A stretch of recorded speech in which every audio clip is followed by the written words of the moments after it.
4 महिन्यापूर्वीच मनोज जरांगे पाटील यांनी सरकारला अल्टिमेटम दिला होता की तुम्ही आमच्या मागण्या सिरियसली घ्या, त्याची अंमलबजावणी करा.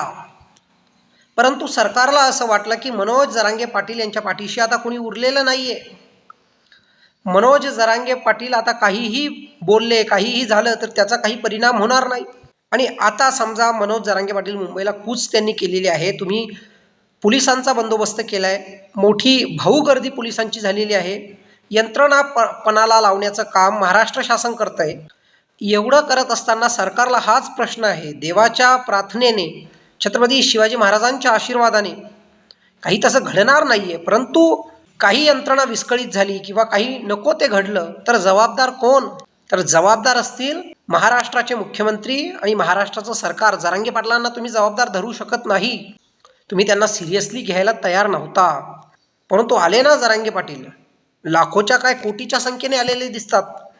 आणि आता तरी तुम्ही सिरियसली घ्या. मुंबईला घुसण्याच्या अगोदर कुठेतरी मागण्यावर विचार करा. उदय सामंत म्हणतायत की जरांगे पाटलांनी संयम बाळगावा. अरे कुठपर्यंत संयम बाळगेल तो माणूस?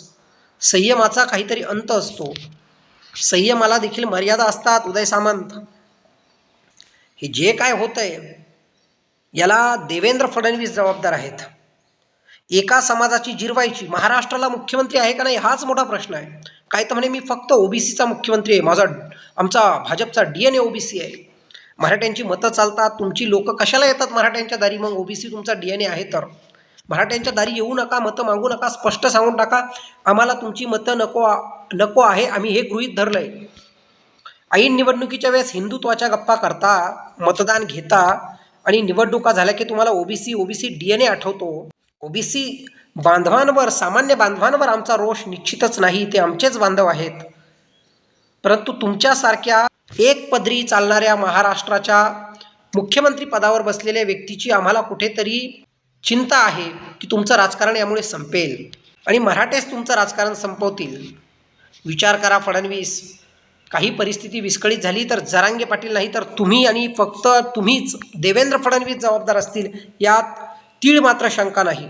देवेंद्र फडणवीसांनी आता तरी सावध व्हावं. मनोज जरांगे पाटलांच्या मागण्यांची अंमलबजावणी करून मराठे त्यांच्या अंगावर गुलाल टाकायला तयार आहेत तसा GR काढावा. विधानसभेत, विधान परिषदेत काय जी प्रोसेस असते पास करण्याची तो पास करावा. आणि दणक्याने, मोठ्या आनंदाने, मोठ्या खुशीने, जसं मतदान मागण्यासाठी लाडक्या बहिणीचे प्रमाणपत्र वाटत होते तसे वाटा, की मराठ्यांच्या पोरांना ओबीसी मधून आरक्षण भेटलं असे प्रमाणपत्र वाटा. फडणवीस, विचार करा जरा. एवढंच बोलतो आणि इथेच थांबतो. धन्यवाद.